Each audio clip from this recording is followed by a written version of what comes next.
officer. And it was a small firm. So in small firms, you tend to roll up your sleeves and you start to get familiar with, you start with operations and you want to make things more efficient.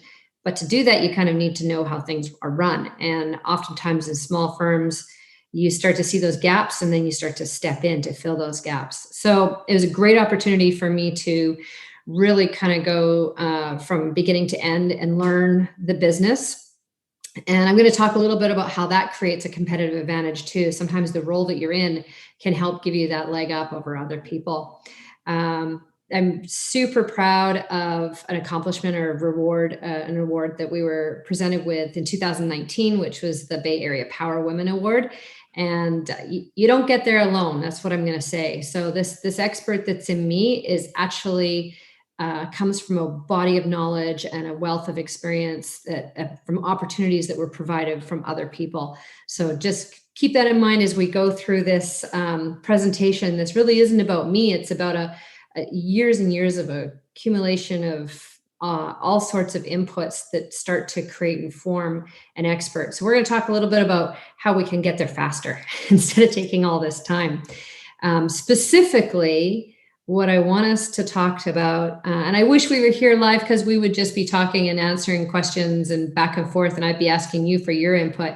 But failing that, what I would like to cover is really a few tactics that I found super helpful in getting me to where I am. So professional development for credentials, building my body of knowledge, making that knowledge rich. It's not monetary, that's just really depth and breadth. Mentors, coaches, and champions, and you're probably going to find that it's going to grow more than anything. Even if the footprint becomes more narrow, it could get bigger. So these are what I'd like you in 30 minutes from now to say, yeah, I got some takeaways from this and it was a valuable use of my time. So transforming, going from rookie to expert. Over here on the left, this is me in 19. So from there, and why did it take me 20? And our director, go to the conference and immerse yourself deeper in that material. From there, I've got advocacy next on the list, and advocacy, I really didn't know where to put it into this material, so I'm ducking it into this space. But if you can see the image on the right is actually a group of us. They're mainly hotel owner operators, and we are in Sacramento, and we are meeting in the morning so that we can be briefed on all the subjects that are important to the hospitality industry.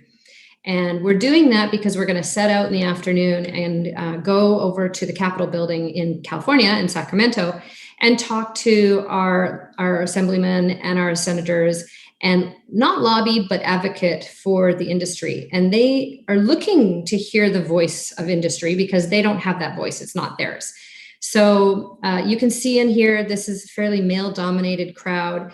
A few of those things don't look like the other, and way over down on the left corner is me. And a lot of people say, well, don't you need to be an expert to be an advocate? And no, you can go, you can learn, you can be the voice, and they need those voices in these summits. And you can go with the group. You don't have to go solo. There's generally one or two or three of you that will go together. But again, this is all professional development. This is a way that you develop as a professional and you start to stand out. And this is the start of where you begin to creep in and get that competitive advantage.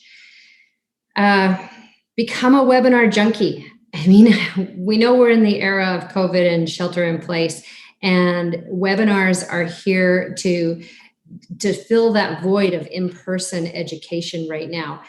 You really got to encourage you to embrace that. I know that it can become exhausting over time. Stick with it. Find a way that it makes it engaging for you.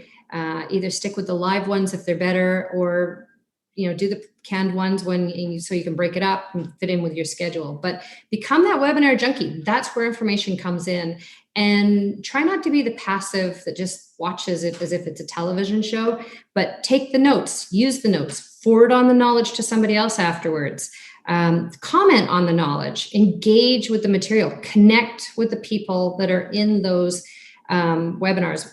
One of the tactics I use is when I attend, I'm not satisfied unless I've connected with at least 3 other people either the speakers, the participants, the organizer. I want to be reaching out and find some way of meaningfully connecting with people after that event. So it's not just knowledge, but it's also networking. Read like crazy, people. Read anything and everything, but always with that critical mind about how you're going to take it in with all the rest. I'll talk about that in a second. And finally, update your resume and make sure your LinkedIn's updated. So as soon as you get these new credentials, this new knowledge, this new learning, find a way to embed that into your public profile so that people can see that growth and can follow you along. Otherwise, they don't know that anything's changed with you. So body of knowledge. Knowledge and data points are really great, but until you can convert data into information, it's going to be really difficult for you to show yourself as being an expert. So recently, obviously, we've had a lot of people talk about the hospitality industry and how it's been impacted by COVID. So, yes, we know that there's less rooms being sold. There's quite a lot of media coverage around, All right. There's quite a lot of media coverage around the demise of hospitality because people aren't traveling. And so one of the things I had to do is really pull out some information and start to use that data and put some context around it. And that's what I mean by making knowledge rich is when I looked at the STAR data, the Smith Travel Research data down on the left here, and it shows, okay, these are the amount of hotel rooms that are sold annually in a week. So we're looking at 23 million hotel rooms a week. And then you take that down to our lowest point, around about, I can't read this myself. How bad is that? I think at our lowest point, we were down to about 7.2 million. Actually, they don't even have the numbers on here, but we went from 23 million rooms a night down to 7, and we're back up to 15.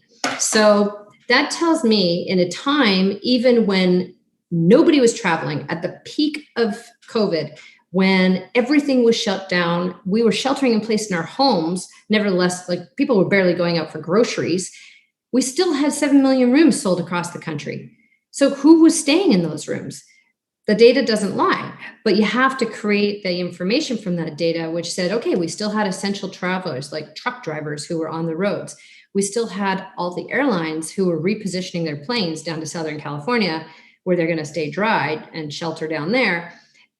We still have people that were working as consultants around the world, and we have people who actually sheltered in place and call hotels homes. So this is kind of our base level that we'd ever seen in the hospitality industry. And today, the media still persists that hotels are still, really struggling. And don't get me wrong, they are, but we also have to look at the information. We're back up to 13 million rooms that were sold in June, and we're still climbing up. So we're getting back to the point. We were looking at historically high occupancy rates of 80 to 90% globally, and now we're up to 30, 40%. And we know that a hotel is viable at 30%. So it's all of these pieces of data that drawing together help me with my business and what I do, and explaining that to investors who are in these projects and encouraging them to, stay the course. This is why this has value. This is what recovery looks like and where it could go. And it's trying to draw information from data points. So bringing it back to construction, remember, I'm in pre-construction development. So I don't own assets. I don't own hotels that are already built. I own land that has an end-of-life building on it, typically, or bare land. And I get approvals from the city to build a hotel there. And then I sell that land off to a builder or an end user. Well, for me and my investors, what we want to know is, well, number one, how long to recovery? Am I building something that nobody's going to stay in? Which, if we're looking at the stats on the left and that upward trend, looks like somebody could be staying in that with any luck. Now, if I'm looking at the U.S. construction pipeline and the product that I'm going to be bringing online, how many of these are dropping off? is my competition still there, or did I just get a competitive advantage because I'm going to be because I'm going to be building stock when others pulled out? And actually, what I found was, up here on the left, the top left, was that the number of projects that have been withdrawn or deferred are negligible. They're in the single digits for the nation. So these aren't huge. Are they in my neck of the woods? That's what I really want to know. So these are some pieces. This is, at times like this where there's uncertainty, you are going to stand out as an expert if you start to be able to pick up pieces of information that are relative to your business, and you can draw those threads together and provide some context and make some sense out of what's being presented. So that's having a body of knowledge is really critical. Making sure you have good sources for that knowledge, reputable. I mentioned Smith Travel Research is one of them. ALICE, the America's Lodging Investment Summit, is another. These are, very well-known, reputable companies that are not going to put out false figures or lead us down the wrong path. But they give us data. They don't give us information, and we need to convert that so that we have knowledge. Number 3, mentors, coaches, and champions. So I get loads of people that say, I want you to be my mentor. And wow, I'm privileged. I think, wow, okay, great. So how can I help?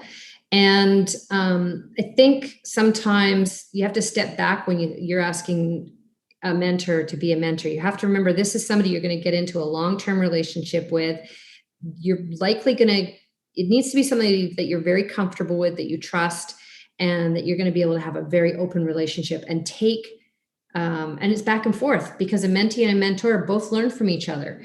So once you've identified somebody, they need to also feel that identity back with you. It simply can't be an advisor, because otherwise you might as well hire a business advisor. So first you have to find somebody that you feel that you're going to be able to have a really strong relationship, that you trust their advice and their wisdom and what they bring, and that you also feel you can bring something to them. And then you need to ask them, which, people do all the time. And then you both have to agree. And I would suggest that you formally agree. It's one thing to say you have a mentor, but it's another if you can say, I have a mentorship agreement. And a mentorship agreement kind of tells you, how long are we going to start this relationship for? What are we going to generally cover? How are we going to know that we covered the material? And when you have an agreement in place like that, even if it's really loose, my mentorship agreements are 1 page long, and it generally has a list of objectives and what we're going to try and get through over a year. I would say after that is don't exhaust your mentor. So it's not somebody that you get to phone for a free phone call every other day or every time that something goes wrong, or, it really does need to be structured. And it's somebody who will become your friend, and they'll become a support for you.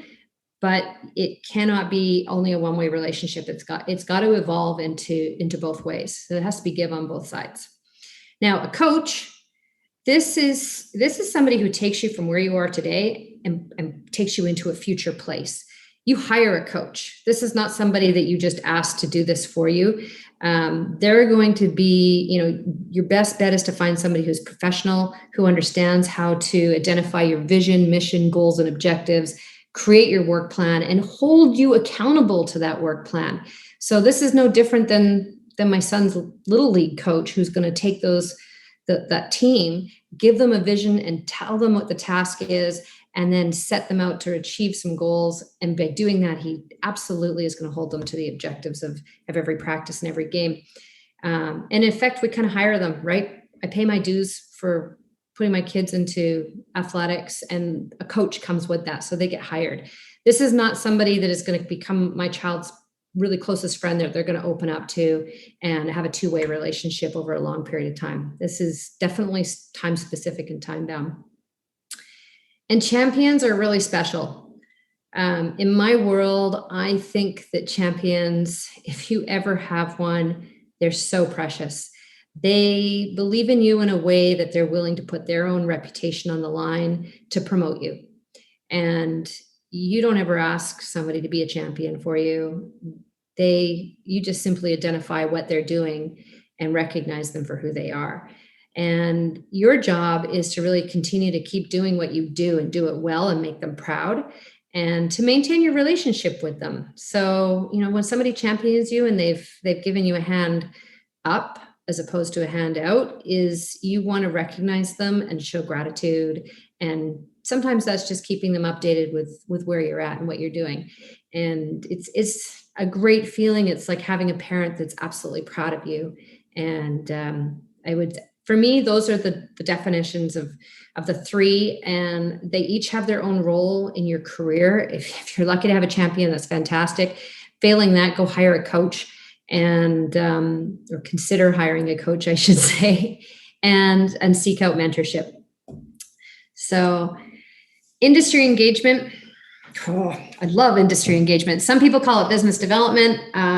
Others call it, time to, do their marketing and their sales. For me, it is just purely networking nirvana. And I believe that our network is really the strength of how we do business. And I believe that your network really helps you to become an expert because you can learn so much from them.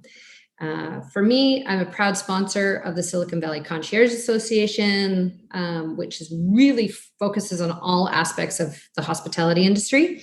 So everybody from the end user to owner operators to all the vendors that they would hire, people who provide the floral in hotels. So these are people I can talk to and have firsthand experience and can tell me what the pitfalls are and steer me in the right direction, keep me in tune with what the trends are.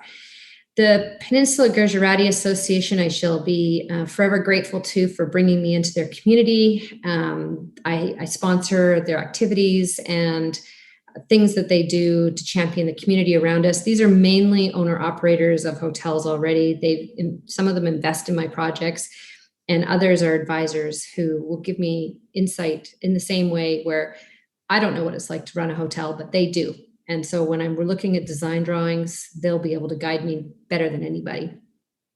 Multifamily Investor Nation, as I said, I've got two firms, and one's really niche on hospitality. The other one is multifamily. And so we get involved in all organizations in those two areas. I'm an active member of the Asian Real Estate Association of America, the California Hotel and Lodging Association. You can see the list, right? These are people who are really critical that can help. When I have a product and I've finished getting approvals for a hotel, I've got to sell it. And it's typically realtors who will bring that buyer. So I need good relationships. And if it's not realtors, it's going to be the brand. So, I have great relationships with their brands. And they'll introduce me to the capital partners that fund those build outs. Those things are really expensive. So being an active member of these associations is critical. It's not just about paying my money and throwing a logo on my website. This is about going to the summits. This is about going to the conferences. This is about speaking at their conferences and just really participating. It takes a lot of time, but I do think if you're going to become an expert in your industry, you got to find where your membership is and where you belong. And finally, I also am a practicing project management professional because that underpins everything I do. It's really the foundation. And again, kind of taking myself out of hospitality, taking myself out of construction, taking myself out of real estate. Project management is something that covers everything, every single aspect of our life. And getting in tune with those who are managing projects, large, small, is very helpful in ensuring that I'm practicing, that I've got best practices underway and that I'm constantly improving. And that's, hearing from them about what the worst case scenario is and trying to avoid that myself. That's how I get to excellence. And that's also helps me become an expert.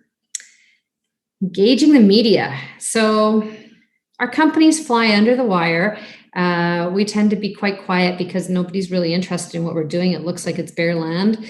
And there's not really a big media splash about that until an end user comes in to get those permits for actually demolishing and building something new. So, I don't often get asked by the media for interviews, but what happens is because of all the industry involvement that I just talked about, is when you start to get involved with them, they start to ask you to speak about what you're good at. And once you start to get that reputation and you start to go out on speaking panels, you start to get covered mainly in social media. And that was, and you can see here, I've highlighted this one article that's online, and they actually call it out and they're like, hey, experts also discuss this and that. And I remember looking at that thinking, oh, I was on that panel. Yeah, those guys they were experts. And I realized, oh, I think they might be talking, like I might be included in that group. So when you are speaking, people do start to take you as an expert, so long as you stick to topics that you know and are well versed in. And that goes back to building that body of knowledge. That goes back to professional development. That goes back to being active in your industry. These are all ways that you start to build that foundation and really, create a reputation for being an expert. And, then you can start to be selective about where you actually, which speaking engagements am I willing to accept and which might not be appropriate or might not fit my business and my objectives. So you can see here, I've got a selection, everything from women's wealth to, the one on the right is at the California Hotel and Lodging Association. And then just a couple of weeks back, I was asked to go and speak on a panel. I was graciously invited to be on the National Association of Black Hotel Owner Operators and Developers, sharing my experiences. These are, there's a large group in there, that association, that would very much like to be first-time hotel owner operators. And it was such a joy for me to be there and say, I'm a developer and I have sites ready for you to buy. So let's partner and let's make that vision a reality. And that's one thing I absolutely love to do is to enable others. And by stepping into speaking platforms and enabling others and sharing that expertise, it's a wonderful, wonderful feeling. And find that in you. You've got it there. And, be that inspiration to somebody else through the work that you do and are capable of doing. And as I said, so here, kind of going back to where I started, which was, this was me on a stage, 29 other women being recognized for the Bay Area's Power Women. And it was such a privilege because there I am standing beside the mayor of Oakland, which is a really large city here locally. Right down kind of in the middle is the director of development for Google. We have Sandhill Property, which is developing one of the biggest properties that we've got coming, the biggest projects that we have coming to the Bay Area. And Sarah Regis Group, which is just renowned in what they do. So there I am sitting on a stage again, rather surreal, going, what's little North Star Hotel Development doing up here? This is such a joy. And spending that day with these women, learning from them and sharing what they've learned and how I can emulate some of that or avoid some of the pitfalls, and just celebrating together. And as I said, I didn't get on that stage by myself. It came as a team effort, and it came with a lot of years of work. So I was really proud of our team on that one. So as I said, lots of years of work. This is a kind of a tactic, which is share efficiencies for win-win. Really what I started this out as, to become an expert, you need to gain efficiencies. So in business, I like to create systems that make sense to my operations. And then I use those systems and connect them to the business.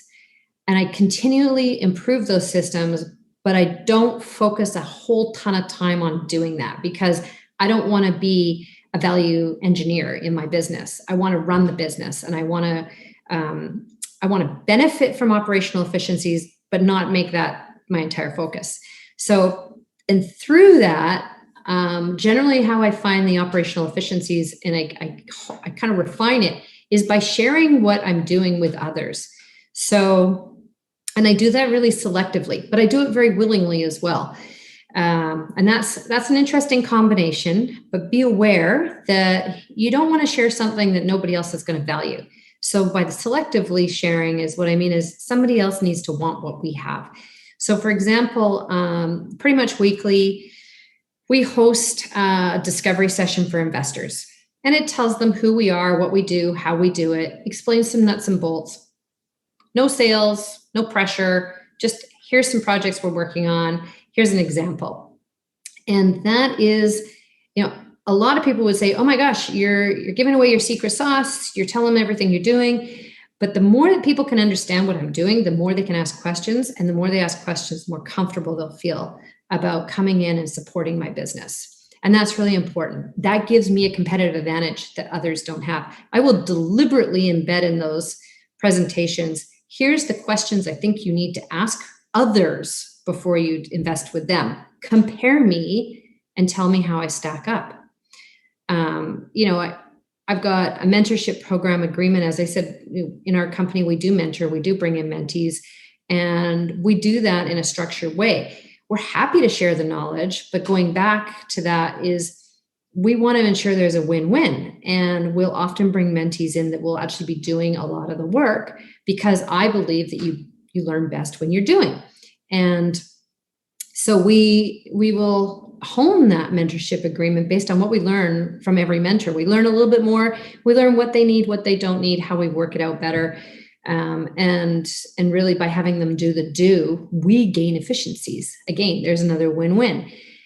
And then we also do consultancy. And so by doing consultancy, we expand our knowledge base again. And through that, we just become more and more efficient at what we do by replicating it and making sure that we bring that information back to refine our documents, our templates, work plans, correspondence, anything that we do. We basically have a content library and continue to update that and make sure it's fresh, because time is money and we don't have a lot of that time.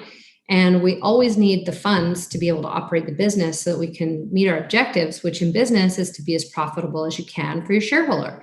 So I want to get to a place where I gain efficiencies quickly. And if I can bring others along in that, then I think that's a really great win. And they bring all these perspectives that I can't possibly bring to myself. So it really is, I encourage people to share their knowledge.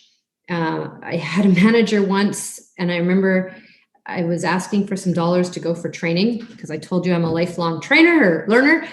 And one of the other managers said, well, what if she leaves? She could be a flight risk. We'll train her and then she's going to leave. Not recognizing I'd already put in like 22 years with the company at this point. And my manager at the time said, better to train her and have her leave than never train her. And so I took that philosophy forward with me in everything I've done since, and really strongly believe that we are better to educate and put people into the workforce and into society that have education and knowledge and can be helpful than to not ever empower them. Yeah. Oh, yes. Fail fast, learn faster. And I also like to say, fail fast, fail often. Definitely, if I'm going to not make it through a project, or I'm not going to achieve the objective, or it's not good, things just aren't going to go where I want them to go, I want to fail fast. I do not want to draw out a process longer than I have to and find after wasted time and wasted effort that it was fruitless. So the only way you can really fail is if you try. And I would say that that's what goes hand in hand with this is you got to keep trying. Don't keep trying the same thing. If you are, try it differently. But that's kind of goes back to fail fast, learn faster. Really try everything you can, but don't try it twice. That's all I'm going to say on this one. But this absolutely helps to make you an expert. And that's because in the trying is really the experiential.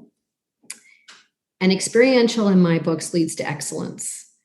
How did I shorten that first 25-year stint in a corporate and kind of replicate it by becoming recognized as an expert in my new industry over 5 years? How did that happen? So I learned in that first 25 years to shadow others, to pair up, to joint venture. Somebody else needed a helping hand. Let me jump in, right? I told you I rolled up those sleeves. I didn't know how to do it. I just reached out to other people and asked them for help. And finally, I stepped out, right? I stopped working for another firm. I started my own company. I just tried it myself.